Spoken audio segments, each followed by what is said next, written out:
श्री स्वामी समर्थ. स्वागत आहे तुमचं माझ्या युट्यूब चॅनलमध्ये. आजचा दिवस तुम्हाला खूप छान सुख समाधानाचा आणि आनंदाचा जाऊ देत ही स्वामींच्या चरणी प्रार्थना करते आणि आज या नवीन व्हिडिओला सुरुवात करते. तर बघा मित्रमैत्रिणींनो, उद्या वार आहे सोमवार आणि उद्या तारीख आहे 15 डिसेंबर. तर या दिवशी आलेली आहे सफला एकादशी.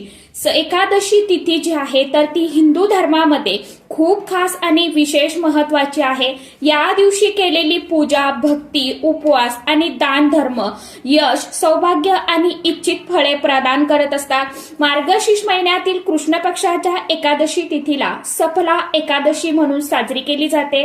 असं मानलं जातं की या दिवशी भगवान श्रीहरी विष्णू देवांची पूजा, सेवा आणि उपवास केल्याने सर्व प्रयत्नांमध्ये सकारात्मक परिणाम मिळतात. विद्यार्थ्यांसाठी हा दिवस अतिशय अत्यंत शुभ मानला जातो. या दिवशी भगवान श्रीहरी विष्णू देवांना काही वस्तू अर्पण केल्याने करिअर आणि परीक्षेत यश मिळण्याची दाट शक्यता निर्माण होते. शिवाय भगवान श्रीहरी विष्णुदेव त्यांच्या भक्तीने सर्व पाप, दुःख, अडचणी, अडथळे जे आहेत तर ते देखील दूर करतात. डिसेंबर मध्ये हे व्रत 15 डिसेंबर रोजी साजरं करण्यात येणार आहे. तर ही सफला एकादशी तिथी जी आहे तर ती 14 डिसेंबर रोजी संध्याकाळी 4:39 सुरू होणार आहे आणि ही तिथी दुसऱ्या दिवशी म्हणजेच 15 डिसेंबर वार सोमवारला रात्री 9:19 संपणार आहे. आणि उदय तिथीनुसार 15 डिसेंबर रोजी ही एकादशी जी आहे तर तीच व्रत म्हणून पाळण्यात येणार आहे. या वर्षी सफला एकादशीला सुंदर, अतिशय अत्यंत योग निर्माण होत आहे. धार्मिक श्रद्धेनुसार सफला एकादशीचं व्रत केल्याने सर्व प्रयत्नांना यश मिळते. भगवान श्रीहरी विष्णू देवांच्या कृपेने पापांचा नाश होतो आणि मोक्ष प्राप्त होतो.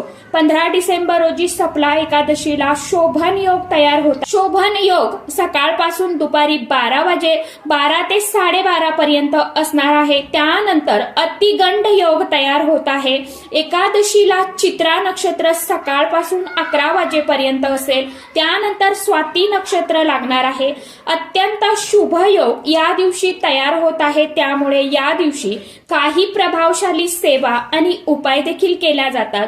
आजच्या या व्हिडिओमध्ये मी तुम्हाला असाच एक अतिशय अत्यंत प्रभावशाली हळदीचा प्रभावशाली उपाय सांगणार आहे. आता हा उपाय जर तुम्ही केला तर तुमच्या घरामध्ये सोन्यासारखे दिवस येतील. पैशांच्या सर्व अडचणी, अडथळे दूर होतील. तुमच्या मनातील सर्व इच्छा, मनोकामना पूर्ण होतील. इतका हा प्रभावशाली उपाय आहे. आता हा उपाय तुम्हाला कशा पद्धतीने करायचा आहे, कोणत्या वेळेमध्ये करायचा आहे याविषयीची संपूर्ण माहिती आजच्या या नवीन व्हिडिओमध्ये मी तुमच्या बरोबर शेअर करणार आहे. त्यामुळे तुम्ही हा व्हिडिओ स्किप न करता शेवटपर्यंत नक्की बघा. चॅनलवरती तुम्ही जर हा व्हिडिओ पहिल्यांदा बघत असाल तर चॅनलला आवर्जून सबस्क्राईब करा आणि असेच नवनवीन माहितीपूर्ण व्हिडिओ बघण्यासाठी समोरील बेल आयकॉनलाही प्रेस करा. त्यामुळे काय होईल, जेव्हा कधी मी नवीन व्हिडिओ अपलोड करेल तर सर्वात अगोदर त्याचं नोटिफिकेशन तुम्हाला मिळेल आणि तुम्ही एकही व्हिडिओ मिस करणार नाही. बघा मित्रमैत्रिणींनो, आजच्या व्हिडिओमध्ये जो मी उपाय तुम्हाला सांगणार आहे तर हा उपाय तुम्हाला अगदी सकाळपासून ते संध्याकाळपर्यंत ज्यावेळी तुम्हाला हा उपाय करता येईल, ज्या वेळेमध्ये शक्य होईल त्यावेळी तुम्हाला या व्हिडिओमध्ये मी तुम्हाला अगदी 2 ते 3 उपाय जे आहेत तर ते सांगणार आहे. या 2-3 उपायांमध्ये तुम्हाला जो उपाय सोपा वाटेल, जो उपाय करणं शक्य वाटेल तो उपाय तुम्ही तुमच्या वेळेनुसार करू शकता. आणि जर तुम्हाला शक्य असेल या 3ही उपायांप्रमाणे तर तुम्हाला जे काही अडीअडचणी असतील त्या पद्धतीने मी तुम्हाला जे उपाय सांगणार आहे तर ते उपाय करायचे आहे. हा उपाय आहे त्यामुळे हा उपाय अगदी सात्विक उपाय आहे. त्यामुळे हा उपाय केल्याने आपल्या मनातील ज्या काही इच्छा, मनोकामना आहे तर त्या नक्कीच पूर्ण होतील. आजच्या व्हिडिओमध्ये जो काही उपाय सांगणार आहे तर हा उपाय तुम्हाला फक्त इच्छापूर्ती करण्यासाठी करायचा आहे. हा उपाय अगदी हे उपाय मी तुम्हाला भरपूर सारे आजच्या व्हिडिओमध्ये सांगणार आहे. परंतु त्यामुळे जेवढं शक्य होतील तेवढे उपाय तुम्ही नक्की करून बघा. तुम्हाला जी समस्या असेल त्यावरती तुम्ही तो उपाय करू शकता. फक्त सांगणं इतकंच आहे की उपाय करत असताना पूर्ण मनापासून आणि श्रद्धेने करा, तरच त्या उपायांचं सेवेचं फळ जे आहे तर ते तुम्हाला मिळणार आहे. काहींना वेळ लागेल, नसेल, काहींना लवकर त्याचा अनुभव येईल आणि कमेंट बॉक्समध्ये आवर्जून तुम्ही ओम नमो भगवते वासुदेवाय नमः हा मंत्र जो आहे तर तो आवर्जून टाईप करा. तर बघा मित्रमैत्रिणींनो, आता काय होतं काही वेळा आपण खूप कष्ट मेहनत करतो, राबतो, तरीही प्रगती जी आहे तर ती होत नसेल, तुम्हाला नशिबाची साथ मिळत नसेल, तर आपण अशा ज्या काही तिथी असतात, म्हणजेच एकादशी असेल, जसं की चतुर्थी असेल, पौर्णिमा असेल, अमावस्या तिथी असेल, अशा ह्या ज्या काही विशिष्ट आणि प्रभावशाली तिथी असतात ना, आणि ह्या तिथीवरती जर आपण उपाय केले, सेवा केल्या, तर त्या खरोखर अतिशय अत्यंत फलदायी ठरत असतात. म्हणून आपल्याला हा जो उपाय आहे तर तो करायचा आहे. काही उपाय प्रभावी केले जातात, आपल्याला त्या उपायांचं 100% फळ जे आहे तर ते मिळतं. कारण या वेळेमध्ये जी काही ऊर्जा असते, सकारात्मकता असते, तर त्या खूप अधिक पटीने जागृत झालेली असते आणि ह्या वेळेमध्ये केलेले उपाय हे अगदी प्रभावशाली ठरत असतात.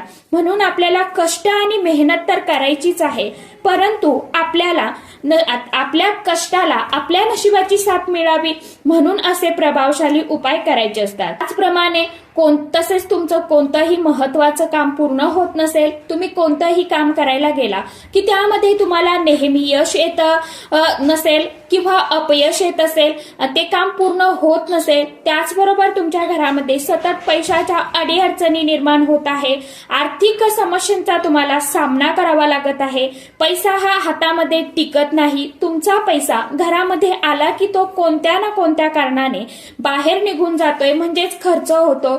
जसं की तुमच्या घरामध्ये माता लक्ष्मी जी आहे तर ती स्थिर नाहीये, म्हणूनच आपल्याला हा उपाय करायचा आहे. उपाय अतिशय अत्यंत खूप प्रभावी आहे, फक्त मनापासून आणि श्रद्धेने करायचा आहे. तर हा उपाय करण्यासाठी तुम्हाला काय करायचं आहे, उद्या सकाळी लवकर उठायचं आहे, स्वच्छ स्नान करायचं आहे, अंघोळीच्या पाण्यामध्ये एक तुळशीपत्र, चिमूटभर हळद आणि थोडंसं गंगाजल, गुलाबजल टाकून तुम्हाला स्वच्छ स्नान करायचं आहे. आंघोळ केल्यानंतर पिवळे वस्त्र परिधान करायचे आहे.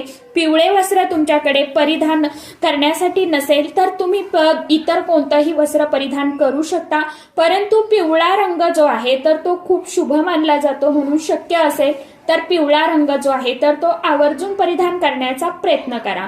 कारण की हा दिवस जो आहे तर तो भगवान श्रीहरी विष्णुदेवांना समर्पित मानला जातो आणि भगवान श्रीहरी विष्णुदेवांना पिवळे वस्त्र, पिवळ्या गोष्टी ज्या आहेत तर त्या अतिशय अत्यंत प्रिय आहेत. म्हणून आपण हळदीचा उपाय हा सुद्धा करत आहोत. हळद सुद्धा भगवान श्रीहरी विष्णुदेवांना अतिशय अत्यंत प्रिय आहे, त्यामुळे आपल्याला हळद टाकून आपलं अंतःकरण, मन जे आहे, शरीर जे आहे तर ते शुद्ध आणि पवित्र करायचं आहे.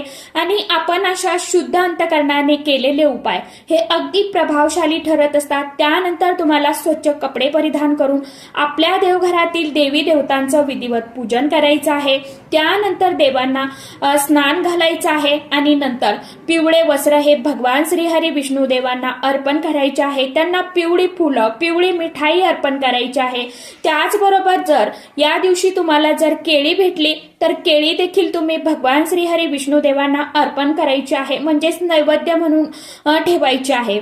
तुळशीपत्र अर्पण करायचे आहे. अशा पद्धतीने विधिवत पूजन करून घ्यायचं आहे आणि त्यानंतर दिवसभरामध्ये तुम्हाला हा जो उपाय आहे तर तो तुम्ही कधीही करू शकता. हा उपाय करण्यासाठी तुम्हाला थोडीशी हळद घ्यायची आहे, हळदीमध्ये थोडंसं पाणी टाकायचं आहे, त्याचा गंध तयार करायचा आहे आणि हळदीचा एक टिका हा भगवान श्रीहरी विष्णुदेवांच्या कपाळाला लावायचा आहे.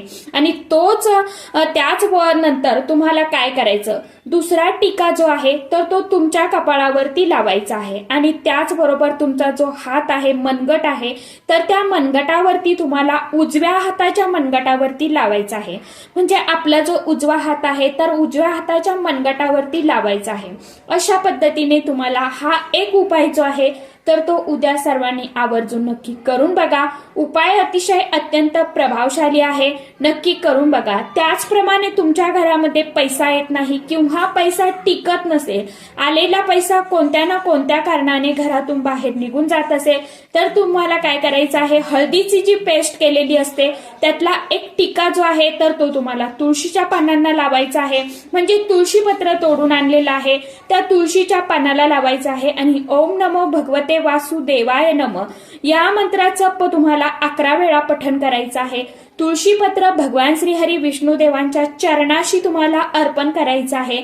असं केल्याने व्यक्तीच्या मनातील सर्व इच्छा मनोकामना ह्या पूर्ण होतात आणि आपले जे काही पैसा अडकलेला आहे किंवा पैसा येण्याचे मार्ग जे आहेत तर ते बंद झालेले आहेत, तर पैसा येण्याचे मार्ग खुले होतात।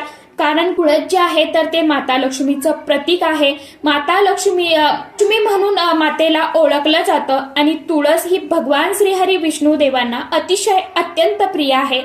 त्यामुळे तुळशीला हरिप्रिया या नावाने सुद्धा ओळखलं जातं। त्यानंतर कोणत्याही पूजेमध्ये भगवान श्रीहरी विष्णुदेवांच्या पूजेमध्ये तुळशीपत्राशिवाय कोणताही नैवेद्य जो आहे तर तो पूर्ण भगवान विष्णुदेव ग्रहण करत नाही किंवा पूजा आपण जी काय करतो तर त्या पूजेमध्ये जर मंजिरी नसेल तुळशीची किंवा तुळशीपत्र नसेल तर ती पूजा जी आहे तर ती अधुरी मानली जाते।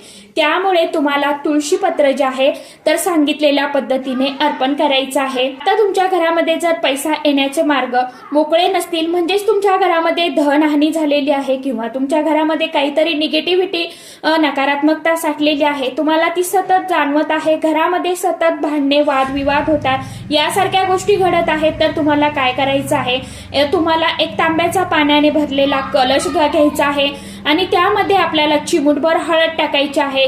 त्या हळदीचं पाणी जे आहे तर ते तुम्हाला 2 आंब्याची पानं टाकून ते हळदीचं पाणी जे आहे तर आपलं जेवढं घर आहे तर संपूर्ण घरामध्ये शिंपडायचं आहे। पाणी शिंपडत असताना ओम नमो भगवते वासुदेवाय नमः या षडाक्षर मंत्राचं आपल्याला मनामध्ये पठण करायचं आहे आणि हे पाणी शिंपडून घ्यायचं आहे। यामुळे तुमच्या घरातील जी काही निगेटिव्हिटी आहे, नकारात्मकता आहे तर ती दूर होईल, जेणेकरून तुमच्या घरात जो पैसा येतो आणि तो टिकत नाही किंवा तुमच्या हातून जास्त पैसा खर्च होतो, तुमच्या घरामध्ये पैसा येण्याचे मार्ग कुठेतरी बंद झालेले आहेत किंवा ते मोकळे नाहीयेत, तर अशा वेळी तुम्हाला हा जो उपाय आहे तर तो आवर्जून करून बघायचा आहे।